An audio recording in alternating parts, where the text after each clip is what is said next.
there's no getting away from it. It's a bit of a leap. I mean, going from Sleepy Hollow in Ohio, when you've got, I mean, okay, you get 20 odd thousand watching the games and they make a lot of noise, but there's not the same scrutiny and pressure you get in Glasgow.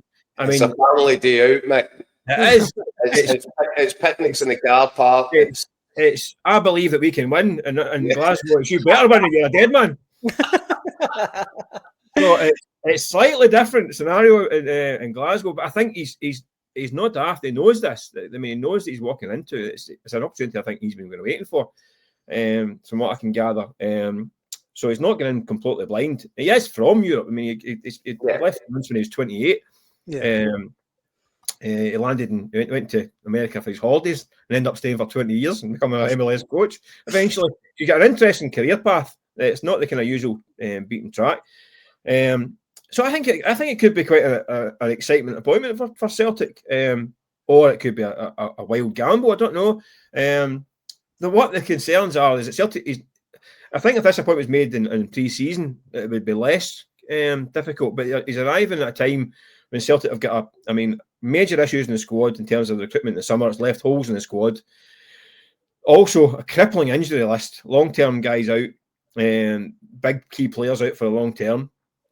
There's, a gap at the league to Hearts, who have started the house on fire, who I think are only going to get better as well. You get Rangers, who you've got to think there'll be an upturn in form and results under their new manager. So he's walking into a kind of very, very difficult situation. Having not had a pre-season under his belt to get to know the squad and build his own ideas across. The games are coming thick and fast. There's only 1 or 2 midweeks free now until the end of February. So it's going to be full cup final in there as well.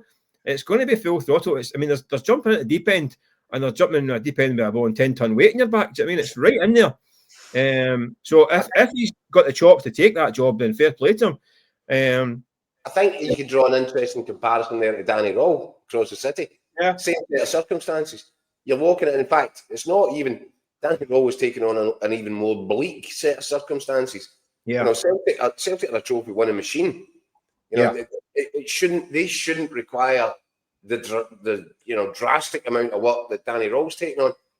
And do you know what? As much as I admire both of these young coaches, young ambitious coaches, for having the balls to walk into that and in this environment and take the bull by the horns, there's also an element of it, which is the other bit, the flip side of that coin is, are they just guys that are happy to be here? Are they guys that will take this job under any set of circumstances? And the one thing where you wonder about Celtic is the way it all ended with Brendan Rodgers, the hellfire fury statements and all this.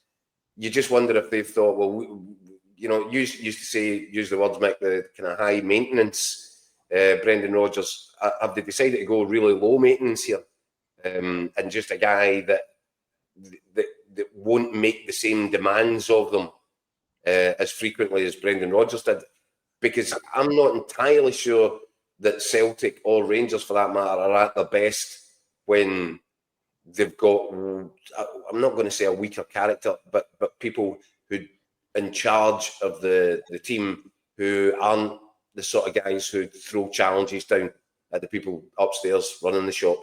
I think both clubs, the health of both clubs and of both teams depend upon a bit of that. I take that point. As a high maintenance, but it might be that these guys, and you could put the two in the same bracket, could also be seen highly motivated. This is big opportunities. I mean, these are jobs that can turbocharge a manager's career. It can also, torpedo, but it can also turbocharge them. And if I'm a manager that's got self-confidence and belief in my own abilities, I would be thinking, I'm going to go there, I'm going to be successful, I'm going to be a hero to a huge fan base, and I'm probably going to have English Premier League banging my door in 2 or 3 years' time. That's the flip side. Rather than the kind of doomsday, I'm going into a dangerous situation. If I bomb out, I'm at the door sharpish. If I'm getting belief in myself, I'm thinking I'm going to go in there. I'm going to do Danish Postecoglou. A couple of years. Yeah, people singing my name and my phone ringing like mad. That's That's the way I would be approaching it. If I'm a manager, that's the guy. I mean, listen, I mean, no, all managers. I mean, they've all got, delusions of grandeur, haven't they? That's what makes them managers.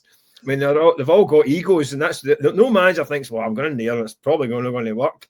And they all think that they're going to be the top dog. But you're picking up the wrong end of the stick with that one. I'm not. It's not a criticism at all. You're absolutely right.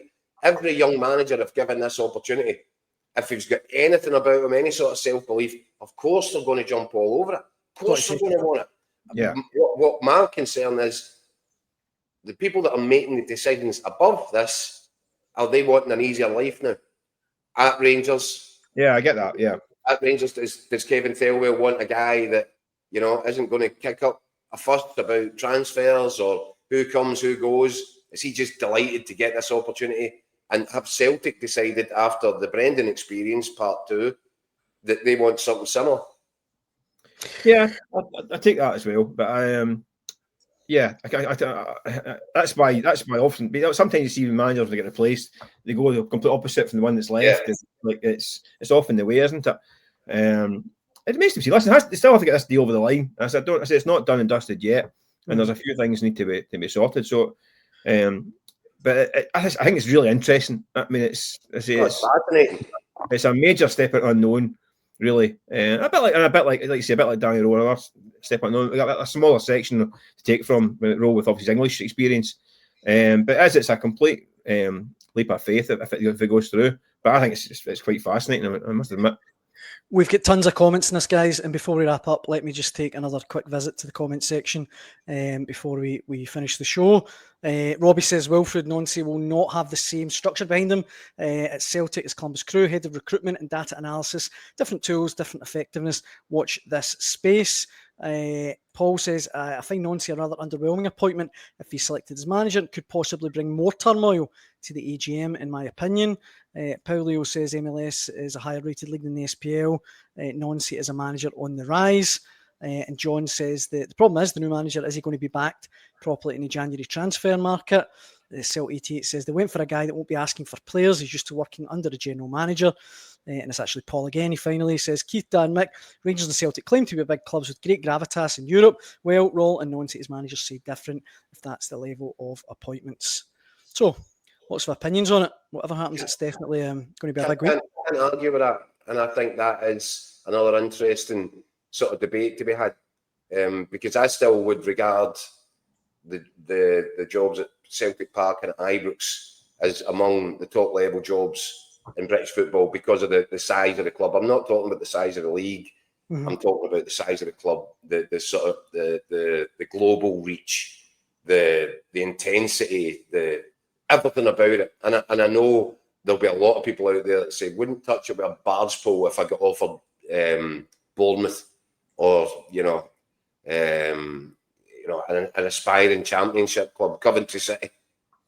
There will be people that make that argument. For me, I think that there are certain football clubs that are genuine giants of the landscape, and even though Scottish football might not be anywhere near the sort of financial hinterland that the English have got with the Premier League, I think these are clubs that, as Mick says, go there, do the job right at one of these clubs, and you're turbocharged. You're absolutely turbocharged, because if you can show that you can win in that environment consistently, bring the fans with you, really light a spark under the place. Yeah, I think as Ange Postecoglou shows, you will go on to bigger and better things. But yeah, so look, what I'm saying with that is, yes, have Rangers and Celtic now lowered their ambitions to say we'll just go and get the next young ambitious guy and hope that he turns in, because that's what they're trying to do in the transfer market with players. Yeah, you would think clubs the size of Celtic and Rangers would be trying, and Brendan Rodgers was obviously, he classed in the elite level. This is a massive pivot away from that for Celtic, and it does pivot back towards Ronnie Dyler. When that appointment came out of nowhere, and people were saying, "Oh yeah, this guy's got to be the next big thing." Do you know what? With managerial appointments, I'm a firm believer is you minimise the risk, and you know there's a big element of risk about Danny Rowell at Rangers and Wilfried Nancy at Celtic if that's who it is.